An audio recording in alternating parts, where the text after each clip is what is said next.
नमस्कार दोस्तों।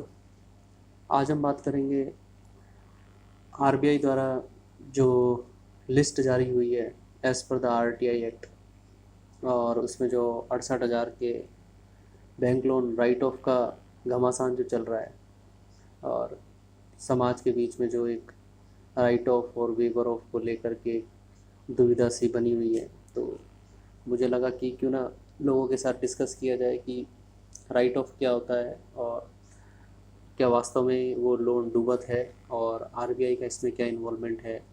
क्या बैंक मोदी सरकार के राज में उनके हिसाब से काम कर रहे हैं, या फिर राहुल गांधी या केजरीवाल जैसे लोग जनता को बेवकूफ़ बना रहे हैं।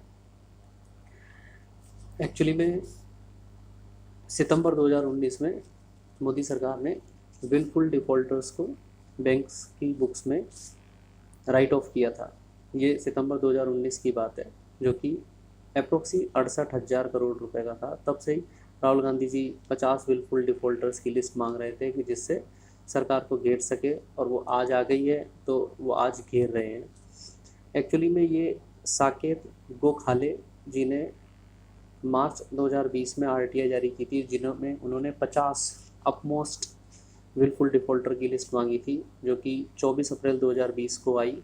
और उसमें कुछ मेजर मेजर लोग थे, जिसमें गीतांजलि जेम्स लिमिटेड 5,492 करोड़ जो कि मेल चौकसी है, REI agro limited 4,314 crore, Winsome diamonds and jewellery limited 4,076 crore, Kudos केमिक limited 2,326 crore, then Kingfishers airlines 1,943 crore, Deccan Chronicles holding limited 1,915 crore, and Transstroy India limited 1,790 crore, Gili India limited 1,447 crore, KS oils limited 1,026, Nakoda limited 1,025। ऐसे 50 बिल्कुल upmost defaulters की list है। तो ये as per act banks और RBI को देना था, जो उन्होंने दिया। लेकिन गांधी परिवार, राहुल गांधी जी, केजरीवाल, ये लोग अब इसमें जम के पॉलिटिक्स कर रहे हैं, और समाज को बेवकूफ़ बनाने में कोई कसर नहीं छोड़ रहे कि ये सरकार इस पैसे को खा गई है, जनता के पैसे को उद्योगपतियों में बांट दिया है, और ये पैसा डूब गया है। एक्चुअल में हमारे समाज में इकोनॉमिक्स समझने वाले कोई 10% लोग हैं, क्योंकि फील्ड उतना छोटा है, बट लोग नहीं लेते। बैंक्स कभी भी जल्दी से कोई लोन वेव नहीं करता है, एक्सेप्ट फार्मर। फार्मर ही एक वो बैंकिंग सेक्टर है जिस पे वेवर किया जाता है, क्योंकि हमारा देश कृषि प्रधान देश है, और वो नेचुरल कैलेमिटीज़ पे डिपेंड करता है। इसलिए उसका वेवर समझ में आता है, क्योंकि उसी से ही हमारे बाकी उद्योग धंधों को पैरेलल सहायता मिलती है। लेकिन उद्योगपतियों को जल्दी से कभी भी इस तरह की रिबेट नहीं दी जाती। उनका एक राइट ऑफ का प्रोविज़न है, और राइट ऑफ से पहले बहुत से प्रोविज़न है जो आपको जानने ज़रूरी है। बैंकिंग प्रणाली में एक एनपीएस सिस्टम होता है, जिसे हम नॉन परफॉर्मिंग एसेट्स कहते हैं।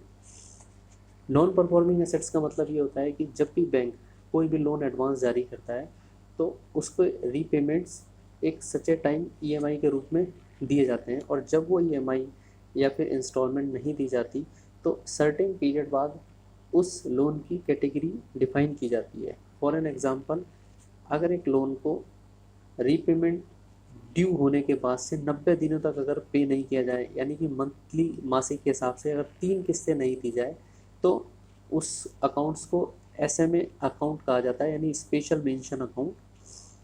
और उस पर बैंक की नज़र होती है, और वो बैंक उस ग्राहक को रिकवरी के लिए बार बार फ़ोन करना, एंड लाइक पेनल इंटरेस्ट के बारे में बताना, पेनल्टी के बारे में बताना, वो सारी चीज़ें करता है, जो कि आप और मेरे सबकी जीवन प्रणाली में क्रेडिट कार्ड्स या अदर किसी भी लोन के संदर्भ में होता है। उसमें भी बैंक के पास एक प्रोविज़न सिस्टम होता है, वो भी मैं आपको बता देता हूँ। देन सेकंड, जब उसके 90 दिन निकल जाते हैं, तो 90 दिन से साल भर तक वो उस लोन की कैटेगरी को सब स्टैंडर्ड में तब्दील कर देता है, और उसके लिए भी प्रोविज़न है। पहले 90 दिन तक उस लोन को SMA account special mention account के रूप में रखा जाता है 90 दिनों तक, और उसके लिए बैंक अपनी बुक्स में उस लोन अमाउंट के 0.25% का प्रोविज़न करता है। अगर वो लोन डूब जाता है तो वो प्रोविज़न बना के रखे। सेकेंड, 90 दिन के बाद अप टू 1 ईयर तक वो उसे सब स्टैंडर्ड कैटेगरी में तब्दील कर देता है और उस प्रोविज़न के अमाउंट को बढ़ा के उस लोन अमाउंट के 10% के बराबर करता है और अपनी बुक्स में मेंटेन करता है। और 1 साल के बाद जब भी वो लोन कंटिन्यू रहता है एज ए डिफ़ॉल्ट, तो फिर उसकी कैटेगरी चेंज हो जाती है और उसको डाउटफुल एसेट्स के रूप में तब्दील कर दिया जाता है। और डाउटफुल एसेट्स की भी 3 कैटेगरी होती है, जो कि 1 साल के बाद, और फिर सेकंड 3 साल के बाद, और एक 3 साल के अधिक। तो जो डाउटफुल एसेट्स होती हैं जो कि 1 साल के बाद होती हैं, उनके केस में बैंक अपने पास 20% उस लोन अमाउंट का प्रोविज़न बना के रखता है और फिर उसकी अवधि 3 साल हो जाने पर उस अमाउंट के 30% का प्रोविज़न बना के रखता है। और जैसे ही उस लोन के डिफ़ॉल्ट होने के 3 साल बीत जाते हैं तो फिर उसके बाद वो उसे लॉस असेट्स के रूप में अपनी बुक्स में अकाउंट फॉर करता है और उस लोन अमाउंट के 100% अमाउंट के बराबर वो अपनी बुक्स में प्रोविज़न बना के रखता है। ये as per banking regulation act 1949 RBI की गाइडलाइंस के हिसाब से हर बैंक को करना होता है। आरबीआई कभी भी किसी भी लोन के संदर्भ में राइट ऑफ या वेवर ऑफ जैसे कार्य नहीं करता है, क्योंकि आरबीआई गाइडलाइंस जारी करने वाला होता है। वो बैंकिंग रेगुलेशन एक्ट 1949 के हिसाब से बैंकों को कार्य करने की प्रणाली, उसकी शक्तियाँ, उसकी ड्यूटीज़ क्लियर करता है। आरबीआई सिर्फ एक रिकमेंडेशन या एडवाइजरी कमेटी हो सकती है बैंकों के लिए। आरबीआई बैंकों के लिए repo rate, reverse repo rate, जिनका मतलब क्या है कि बैंकों को लोन देना और बैंकों के द्वारा जनता को लोन देना, सीएलआर कैश रिजर्व रेशियो जिसको हम कहते हैं, सीआरआर, एसएलआर जिसमें लिक्विड मेंटेन करना होता है, ये सभी रेटें आरबीआई डिफाइन करता है जिनको बैंकों को फॉलो करना होता है। लेकिन आरबीआई कभी भी ये नहीं कहता कि आप इतना लोन मेरे कहने से राइट ऑफ कर दो, ये आरबीआई के परव्यू में नहीं होता। इसलिए ये भ्रांति आपके दिमाग में निकालना कि आरबीआई ने उद्योगपतियों को सरकार की सहायता से राइट ऑफ की power they the, right of कर दिया गया, ये लोग खा गए, ये मिथ है। ये आप लोगों को बेवकूफ़ बना रहे हैं, क्योंकि एनपीए के प्रोविज़न के बाद ही राइट ऑफ की प्रणाली शुरू होती है। इसका मतलब ये नहीं होता कि इन लोनों को वेव कर दिया गया है, यानी कि छोड़ दिया गया है और इनकी रिकवरी नहीं होगी। ये मैं आपको समझाना चाहता हूँ और ये आपका समझना ज़रूरी है। इन एनपीएस की 3 साल की अवधि पूरी होने के बाद, क्योंकि ये रिकवरी हो नहीं रही होती है और इनके लिए अब आगे का प्रोसीजर फॉलो करना होता है बैंक को, इसलिए सबसे पहले बैंक अपनी बैलेंस शीट सुधारे। उसके लिए इन्हें बैंक की बैलेंस शीट से हटाना होता है। हटाने का भी रीज़न इसलिए होता है क्योंकि जब ये लोन बैंक में खड़े रहते हैं तो उनमें इंटरेस्ट जो भी बैंकों को उस ग्राहक से मिलना चाहिए, बशर्ते मिला नहीं, उसे बुक्स में अक्रूड करना होता है और उस पर आयकर लगता है। तो बैंकों के ऊपर एक्स्ट्रा बर्डन होता है एक ऐसी इनकम के बशर्ते जो कि उनको भी रिसीव नहीं होगी, इन फ्यूचर होगी डेब्ट रिकवरी या फिर एनफोर्समेंट एक्ट के थ्रू। इसलिए उनको हटाना एक कार्य प्रणाली है। तो समाज के लोगों से मेरी ये विनती है, इस चीज़ को समझें कि राइट ऑफ करना एक वेवर नहीं होता, ये एक बैंकिंग प्रणाली का सिस्टम है जो कि बैंकों द्वारा किया जाता है और आरबीआई इसमें एडवाइजरी कमेटी हो सकती है, रिकमेंडेशन दे सकती है और सरकार का इसमें कोई रोल नहीं होता। रही बात सरकार ने इसमें अच्छा किया या बुरा, वो मैं आपको बता देता हूँ कि 1985 में इन सब कामों के लिए एक सीका एक्ट होता था जिसे हम कहते थे सिक इंडस्ट्रियल कंप्लाइंसेस एक्ट। ये इतना वर्स एक्ट बनाया गया था कि इस एक्ट की उत्पत्ति से लेकर जब तक ये एक्ट रहा, इसने सिर्फ एक ही केस रिजॉल्व किया था। बट इन्हीं प्रॉब्लम्स से जूझते हुए इस सरकार को, जिसको आप सही नहीं समझते, इसी के फॉर्मर फाइनेंस मिनिस्टर जो आज हमारे बीच में नहीं है, श्री अरुण जेटली जी ने 2016 में लोकसभा में insolvency and bank करप्सी code IBC launch किया और उसकी अपार सफलता की वजह से ही एनपीए की स्ट्रक्चरल गतिविधियों में बदलाव आया और insolvency bankruptcy code NCLT national company law tribunal और सरफा जिसे हम securitisation and asset reconstruction and enforcement system इन तीनों की एक ट्राइस ट्रायंगुलर की वजह से अब डेप्ट की रिकवरी तेज होने लगी है। सरफा ईएसआई एक्ट 2002 में क्लियर है कि किसी भी व्यक्ति के ऊपर डेप्ट रिकवरी सूट जारी होने के बाद 3 महीने के अंदर उसको अपनी सारी मूर्त अमूर्त संपत्तियों के बारे में डिटेल देनी होगी, अन्यथा उस पर इम्प्रिसोनमेंट यानी कि जेल जाने के प्रोविज़न डाले गए हैं। और इंसॉल्वेंसी एंड बैंकरप्सी कोड की इतनी अच्छी एक टाइम बाउंडेशन है कि उसमें सूट दाखिल होने के 180 दिन के अंदर उसका जजमेंट देना ही देना है, चाहे वो सेटलमेंट के थ्रू, चाहे वो रिकैपिटलाइजेशन के थ्रू, चाहे वो अमलगमेशन के थ्रू, चाहे वो मर्जर के थ्रू, चाहे वो कैपिटल रिकंसिडरेशन के थ्रू, बट वो सेटलमेंट होगा। तो उससे एनपीए में गिरावट आई है और उसकी रिकवरी भी हुई है। बट मैं इस चीज़ को मानता हूँ कि लोग मेरी इस चीज़ को मानेंगे नहीं जब तक मैं इसको प्रूफ नहीं करूँ।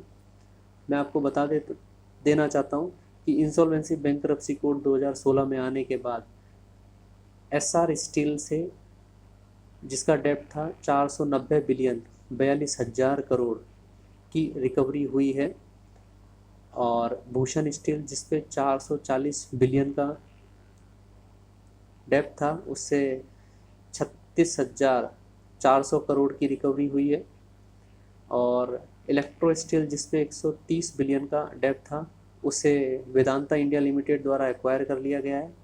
एमटेक ऑटो जिस पे 127.22 मिलियन का डेप्ट था उसे सुप्रीम कोर्ट ने स्टे दे रखा है, और एनसीएलटी में डिसीजन ऑर्डरिंग लिक्विडेशन का जारी किया जा चुका है। और भूषण पावर एंड स्टील इस पे फर्दर 492 बिलियन का डेप्ट था, जो कि कमेटी ऑफ क्रेडिटर्स के साथ जेएसडब्ल्यू स्टील लिमिटेड द्वारा टेक ओवर की गतिविधि चल रही है। तो ऐसा नहीं है कि चीज़ें नहीं बदली है, और वो इसी सरकार में ने बदली है, क्योंकि 2016 में इंसॉल्वेंसी एंड बैंकरप्सी कोड को लाने का जिम्मा भी इन्हीं लोगों ने लिया था। इसलिए आरबीआई ने राइट ऑफ कर दिया, उद्योगपतियों को पैसा दे दिया, सरकार इनके साथ इन्वॉल्व है। आप सामाजिक लोग हैं, पढ़े लिखे लोग हैं, पढ़ा करें, गूगल किया करें। ये राहुल गांधी जैसे, केजरीवाल जैसे और इनके भक्तों के या फिर इनके चमचों के जो भी कमेंट्स आते हैं उनको ना देखें।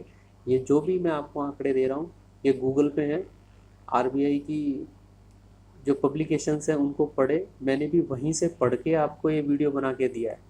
अगर आप नहीं पढ़ते हैं तो ये वीडियो सुन सकते हैं, इसको आगे शेयर कर सकते हैं, जिससे हमारे समाज के लोगों को एक्चुअलिटी का पता चले कि सरकार समाज को धोखा नहीं दे रही है, सरकार लोगों के साथ है और फॉर्मल स्ट्रक्चर रिफाइन कर रही है, लेकिन हर चीज़ में समय लगता है। अब रही बात एनपीए की, तो एनपीए के बारे में मैं आपको बता दूं कि 2008 मार्च तक जो हमारे पब्लिक सेक्टर बैंक थे उन्होंने टोटल इंडियन इकोनॉमी में जो लोन बांटे थे, यानी बैंकों द्वारा दिया गया जो एडवांस था, वो 18,19,074 करोड़ था, जो कि बढ़कर 2014 मार्च में 52,15,920 करोड़ हो गया। यानी कि 2008 से 2014 में 6 साल में लोन बैंकों द्वारा जो बांटे गए वो 188% इंक्रीज़ किए गए। इट मीन्स 18,19,000 करोड़ से सीधे 52,15,000 करोड़ किए गए।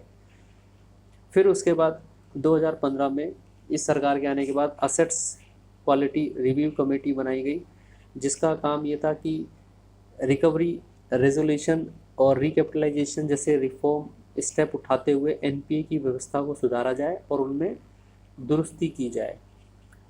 एनपीए की व्यवस्था भी मैं आपको बता दूं तो 2015 मार्च तक पब्लिक सेक्टर बैंक का आरबीआई की रिपोर्ट के अनुसार जो एनपीए था वो 2,89,016 करोड़ रुपए था, जो कि 2018 में बढ़कर 8,95,601 करोड़ हुआ।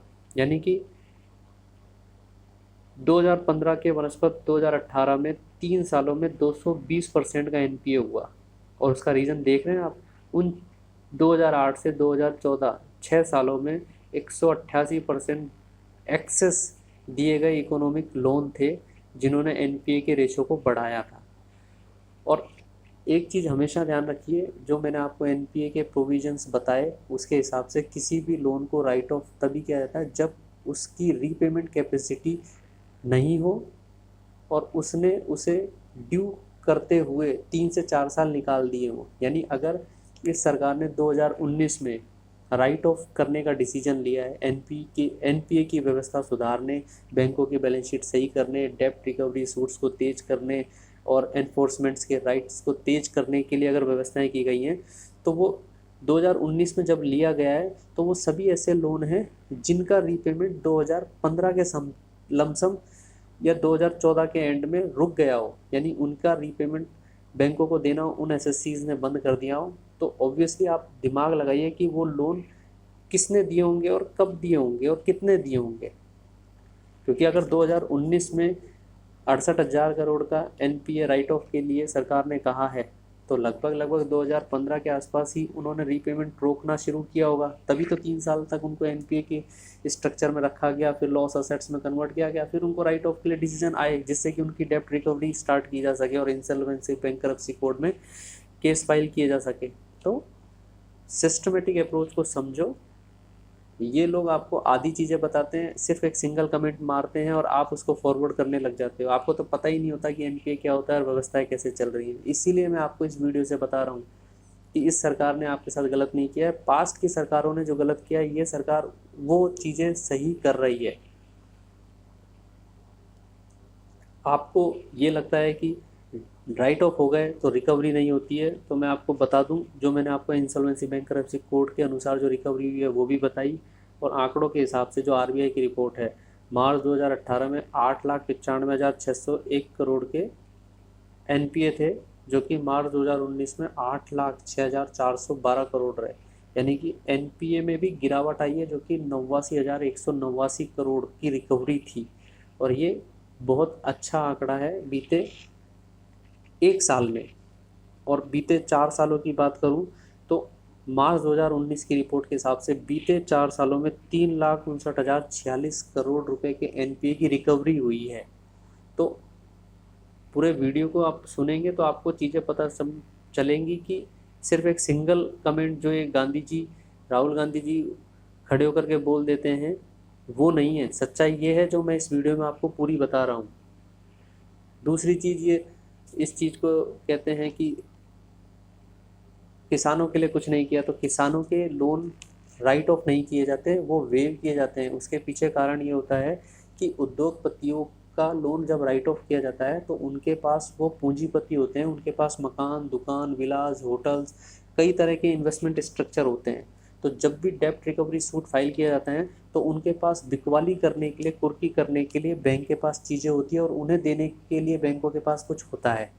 अब आप इस चीज़ को ऐसा सोचिए कि मैं यही व्यवस्था किसान के ऊपर लगा दूं जिसके पास सिर्फ एक ज़मीन ही होती है, तो मैं पहले उसका लोन राइट ऑफ करूं, फिर उसके ऊपर डेब्ट रिकवरी सूट डालूं और उसके पास एक ज़मीन जो कि उसकी है और उसी से वो कमाता है, खाता है, तो वो भी मैं बेच दूं, तो फिर तो उसके पास कुछ बचेगा ही नहीं। इसीलिए राइट ऑफ की व्यवस्थाएं उद्योगपतियों के लिए ही यूज़ की जाती है, किसानों के लिए कम की जाती है। और ऐसा नहीं है कि किया नहीं गया है। एसबीआई ने 14,000 करोड़ के राइट ऑफ किए हैं लोन पिछले 5 सालों में, यानी कि जिनकी रिकवरी के लिए डेब्ट सूट्स अंडर प्रोसेस में और कुछ प्रोसेसिंग हो भी चुके हैं। और एनपीए एग्रीकल्चर सेक्टर का पूरे इकोनॉमी के एनपीए में 12.40% है, यानी हमारे होल ऑफ कंट्री के एनपीए का जो एग्रीकल्चर सेक्टर है वो 12.40% हिस्सा रखता है, जो कि टोटल 1,10,000 करोड़ का एनपीए है। तो ऐसा नहीं है कि एनपीए खेती का नहीं है और उद्योगपतियों का ही है। ये आंकड़े मैंने सारे आरबीआई और बैंकों की रिपोर्ट से ही निकाले हैं, इसमें से कुछ भी फेक नहीं है। और बैंकों ने किसानों के लिए या फिर सरकारों ने किसानों के लिए वेवर भी किया है, जो कि 2015 में 3,240 करोड़ रुपए था और 2017 में 2 लाख करोड़ का एनपीए एग्रीकल्चर सेक्टर का वेव किया गया है। सो रिक्वेस्ट है मेरी, इन आंकड़ों को सुनो, कौन आपको सही बता रहा है, कौन आपको बेवकूफ़ बना रहा है, इस चीज़ को समझने की आदत सीखो। और आपको ये वीडियो सही लगे, समाज के हित में लगे, तो इसे आगे बढ़ाए। Thank you very much.